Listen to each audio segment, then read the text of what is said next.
أهلا وسهلا بيكم في الحلقة التانية من بودكاست ما تزعلش. الحلقة الأولانية كانت مقدمة وكنا بنشوف مع بعض أسباب الزعل والزعل بيعمل فينا إيه. الحقيقة الحلقة التانية أنا برد على سؤال فيها مهم جدا، هو إحنا ليه المفروض ما نزعلش؟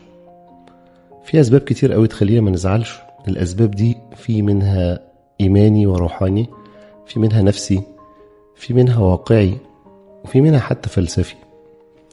الحقيقة تقريبا فوق 16 سبب جمعتهم النهاردة وجاي اتكلم فيهم، وهنقسمهم هذه التقسيمة، واتمنى ان احنا نختار، يعني كل واحد ممكن يلاقي سبب في اللي هيتقال النهاردة يساعده كتير قوي لما يكون زعلان ان هو يفكر فيه ويطلع من زعله ده.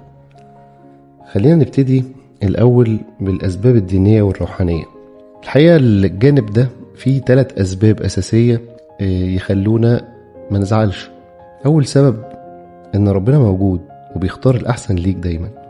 خلي عندك ثقة وحسن ظن في ربنا. انت مش بتشوف الصورة كاملة على فكرة، لكن ربنا شايفها، شايف الحاضر وشايف الماضي وشايف المستقبل، شايف اللي قلبك اتعلق بيه وعارف كويس اللي نفسك فيه، وكمان شايف اللي هيضرك لو حصل واللي هيكسر قلبك. كتير من اللي محصلش كان رحمة مش حرمان، وكتير من اللي اتأخر كان عشان تكون مستعد، مش تأخير ولا حاجة. فاللي ربنا منعه عنك هو بعينه اللي بيحميك.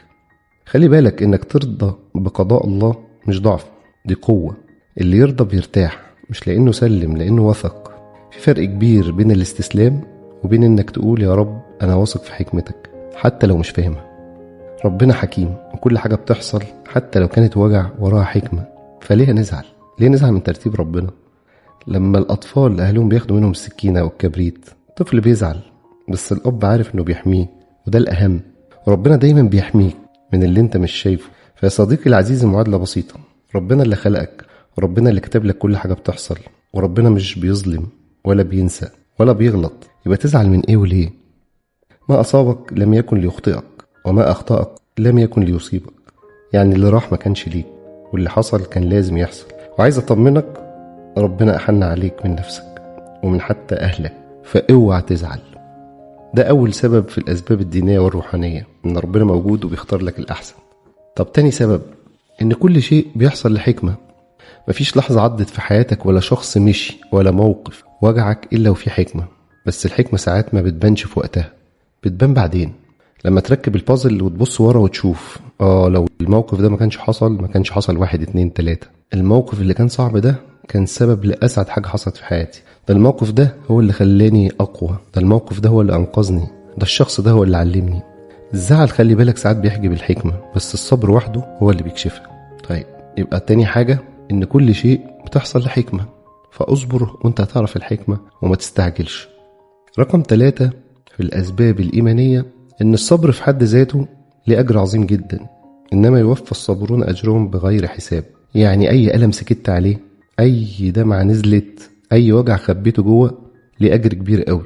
فهل يا ترى هنضيع كل ده ونختار الزعل ولا نختار الأجر؟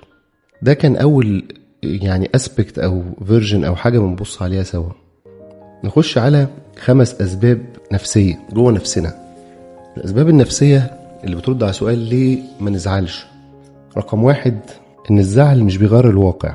تعال نفكر سوا كده، اللي حصل واللي راح، واللي اتكسر مش هيرجع زيه. الكلام ده مش قاسي، الكلام ده الحقيقة. الزعل مش زرار هيرجع اللي فات، انت هتفضل زعلان وحاسس بألم من غير أي فايدة. فاسأل نفسك سؤال، هل الزعل فعلا ممكن يغير الواقع؟ لو الإجابة لأ، يبقى ليه أعيشه بإرادتي؟ يبقى أول سبب في الأسباب النفسية إن الزعل ما بيغيرش الواقع. طب تاني سبب، الزعل بيستنزف صحتك وطاقتك. كم مرة صحتك وقعت بسبب الزعل؟ صداع، قلق، نوم مش مظبط، تعب جسماني. الزعل بيمتص الطاقة، بياكل التركيز، ويخليك تمشي ممزق، يعني بجسم حاضر وقلب غايب. وده مش بس ظلم لنفسك على فكرة، ده ظلم لعيلتك وللناس اللي بتحبك وللناس اللي انت مسؤول عنهم. لما صحتك تتعب محدش هينفعك، ولما طاقتك تكون ضعيفة ونومك قليل هتبتدي ممكن تهمل في شغلك وتبعد عنك الناس اللي بتحبك وتخش في دايرة من اللامبالاة هتنتهي تقريبا بالتأثير السلبي على كل حياتك وتخليك نسخة سيئة جدا من نفسك. فعلى ايه كل ده بطل؟ تنساش كمان الجزء بتاع الكورتيزول اللي اتكلمنا عنه في الحلقة اللي فاتت، اللي بيدمر مناعتك ويزود الدهون على الكبد عندك ويأثر على قلبك وضغطك ويمرضك حرفيا. يبقى ده السبب التاني في الأسباب النفسية، إن الزعل بيستنزفنا، بيضيع صحتنا وطاقتنا، يبقى ليه هنزعل؟ طب سبب رقم 3، إن أنت لما بتغرق في اللحظة المؤلمة دي بتحبسك. يعني الزعل بيخدعك، بيحسسك إن دي النهاية وإنك مش هتقوم وإن مفيش غير السواد. بس الحقيقة حياتك مش اللحظة دي، على فكرة أنت أكبر وأقوى وأعمق، واللحظة دي كده كده هتعدي، لكن المشكلة لو اخترت تقعد فيها. يبقى رقم 3، غرقك في اللحظة المؤلمة دي بيحبسك فعلا، فما تزعلش. رقم 4 خطيرة جدا جدا في الأسباب النفسية اللي تخلينا نفكر 1000 مرة قبل ما نزعل، إن الزعل المتكرر والمستمر بيخلق هوية وهمية. يعني إيه؟ عارف اللي دايما حزين، اللي كل ما تقابله يقولك أنا مش تمام، اللي شكله بقى مربوط بالحزن عندك، ده غالبا مش حزين، ده اتعود يزعل، اتعود يعيش في دور الضحية لحد ما صدق إنه فعلا كده. والحقيقة إنه بس ناسي نفسه، ناسي الشخص اللي كان بيضحك ويعيش ويحاول. أنا شخصيا أعرف ناس كده، في الأول بيصعب عليك وتتعاطف معاه، بعد كده ما بتقدرش تقعد معاه كتير، وساعات بتهرب لما تشوفه. اوعى تعمل في نفسك كده، اوعى تخلي الناس مش عايزة تقعد معاك عشان كترة شكواك وعشان انت كئيب. انت مش كده يا عم. يبقى الزعل المتكرر بيغير هويتك. طب رقم 5، ان انت الحقيقة ان انت فيك نسخة اقوى بس مخنوقة بالزعل. يعني فيك شخص تاني عارف يعيش وعارف يسامح وعارف يضحك، بس مستنيك تفرج عنه. الزعل بيكتفه والضعف بيخوفه، بس وجوده حقيقي جدا. بس اول خطوة انه يخرج للنور انك تقول كفاية زعل بقى. على فكرة جوه كل انسان قدرة غير طبيعية على التجاوز، بس المشكلة ان الزعل بيعميك عنها. يبقى دول 5 اسباب نفسية تخليك تفكر في اي واحد فيهم. على فكرة اختار لك واحد. ان الزعل مش بيغير الواقع. رقم 2 بيستنزف صحتك وطاقتك. رقم 3 بتغرق جواه فبيحبسك. رقم 4 الزعل المتكرر بيخلق هوية وهمية ليك تبعد عنك الناس. رقم 5 ان انت فيك نسخة اقوى بس مخنوقة. نخش بقى بطل على الاسباب الفلسفية. هما 3 اسباب. اول سبب فيهم لو حللت الزعل هتلاقي ان الزعل نتيجة التوقع مش نتيجة الحدث نفسه. يعني ايه؟ مش اللي حصل هو اللي وجعك، اللي وجعك انك ما كنتش متوقعه. فاكر ان الشخص ده عمره ما هيخذلك، فاكر الفرصة دي مضمونة قوي، فاكر ان الطريق سهل. لما الواقع طلع غير التوقع اتصدمت. بس الغلط مش في الحياة، الغلط في الصورة اللي انت رسمتها عنها. يعني انت اللي كتبت سيناريو الفيلم وزعلت لما الواقع كان اخراجه مختلف. لو فهمت ده كويس هتعرف تتفهم، هتعرف تعذر، وهتعرف تقوم من اللي انت فيه. يبقى رقم 1 الزعل نتيجة التوقع مش نتيجة الحدث نفسه. طيب رقم 2 في الاسباب الفلسفية ان السعي للكمال بيؤدي للحزن. انا سمعت حاجة قبل كده فلسفية جدا، ان آدم ولد في الجنة، فاحنا كبني آدم متعودين ان كل حاجة فيها كمال. بس الحقيقة ان الحياة مش كده. لما تتوقع ان كل حاجة لازم تكون مثالية، شغلك، حبك، صحتك، الناس اللي حواليك، نفسك، هتعيش طول الوقت محبط. لان الكمال مش واقعي، موجود في الجنة بس مش في الدنيا. اللي بيدور عليه هيفضل زعلان لانه مش هيلاقيه. لكن لو بدأت تقبل النقص وتفهم ان العيب جزء من الحلاوة هتعيش اهدى واسعد. يبقى جزء من المشكلة هو السعي للكمال، وعايزين نخلص من القصة دي. طب السبب الثالث في الأسباب الفلسفية، احنا ليه المفروض ما نزعلش؟ مش كل وجع يستحق الزعل. بعض الوجع نعمة. في وجع جه عشان يصحيك، في فقدان جه عشان يخلصك، في خذلان جه عشان يفوقك. مش كل وجع محتاج تعيط له، في وجع تقول له شكرا. الحقيقة دي كانت ال3 أسباب الفلسفية اللي المفروض لما نفكر فيها ما نزعلش.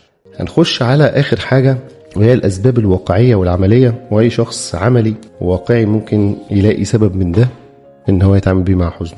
رقم 1 في الأسباب الواقعية والتجارب بتاعتنا علمتنا إن اللي حصل قبل كده عدى، وده كمان هيعدي. ده أول سبب في الأسباب الواقعية. كل حاجة ضايقتك عدت، وبعدها بقت ذكرى، بقت عبرة، وبعدها اختفت. والزعل اللي انت فيه دلوقتي كمان هيعدي. لما تيجي تزعل قول لنفسك أنا قمت قبل كده وهقوم تاني. افتكر أكتر مرة زعلت فيها كان إمتى، وزعلت من إيه. اللي كنت بتقول عليه نهاية الدنيا مش هتقوم منه عدى، صح؟ عدى بقى بسرعة، عدى بهدوء بشويش، بس قمت في الآخر. يبقى باختصار يا صديقي، لو كل اللي فات عدى، اللي في إيدك دلوقتي هيعدي. وأفكرك the only constant is the change، ودايما قول لنفسك this too shall pass، ده كمان هيعدي. يبقى ده أول سبب واقعي وعملي إن اللي حصل قبل كده في أي حاجة عدى. طب رقم 2، كل الناس بتعدي بمراحل شبهك. يعني أنت مش لوحدك، اللي أنت فيه ده مش حصري عليك. كل واحد ماشي في الدنيا شايل حتة وجع، بس الفرق إن في ناس اختارت تعدي وناس اختارت تعيش جواه. أنت لازم تختار هتكون مين. لو بصيت حواليك هتلاقي ناس مرت بأصعب منك وعاشوا وتجاوزوا وفرحوا، ما تبقاش أضعف منهم وتعلم تعيش.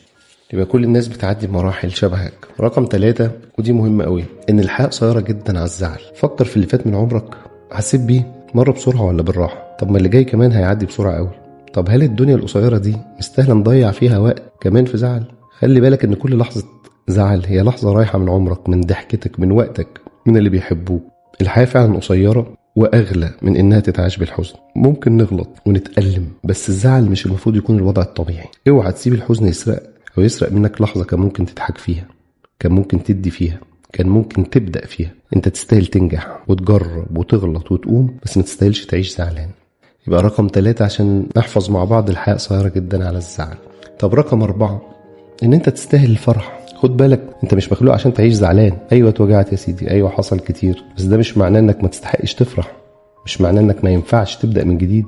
انت تستاهل انك ترتاح وتنسى وتحاول وتكمل، بس اول خطوة طبعا ما تزعلش. رقم 5 الزعل بيغير سلوكك وبيفشل حياتك على المدى البعيد. بص بقى يا سيدي بيعمل فينا ايه؟ بيقلل انتاجيتك في الشغل وفي المذاكرة، بيأثر على علاقتك الاجتماعية ويخليك ممكن تنعزل، يخليك ما تعرفش تاخد قرار ومتردد دايما، ويخلي تفكيرك مش منطقي ودايما سلبي. بيقلل حتى من احساسك ان انت عايز تمارس اي انشطة بتحبها، جري، تتحرك، تقعد منكوش كده وحالتك صعبة. بس باختصار بيأخرك جدا، مش هيخليك تتقدم في اي شيء. طب ايه؟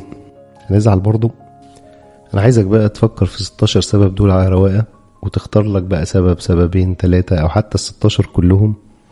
لما تكون زعلان او متضايق فكر فيهم، وان شاء الله تعرف تتعامل مع زعلك ده. في الاخر سؤال بسيط، لو الزعل مش بيرجع اللي راح ولا بيغير اللي حصل ولا هيصلح اللي اتكسر، يبقى ليه نزعل؟ ليه سيبه يعيش جواه اكتر من اللازم؟ ليه اديله حجم اكبر ما يستحق؟ في النهاية تعالى بس كده، عشان عارف ان الكلام تقيل وكتير واسباب كتير جدا جدا، هلخص لك 16 سبب بسرعة عشان ما تنساش. يعني اي زعل يجيلك افتكرهم، يا سلام لو كتبتهم عندك في ورقة. انا اقولهم بطريقة بسيطة وملخصة لكل 16 سبب. لما تزعل من حاجة هتقول انا مش هزعل واكتئب، لاني واثق في ربنا، ولان اكيد في حكمة من اللي بيحصل.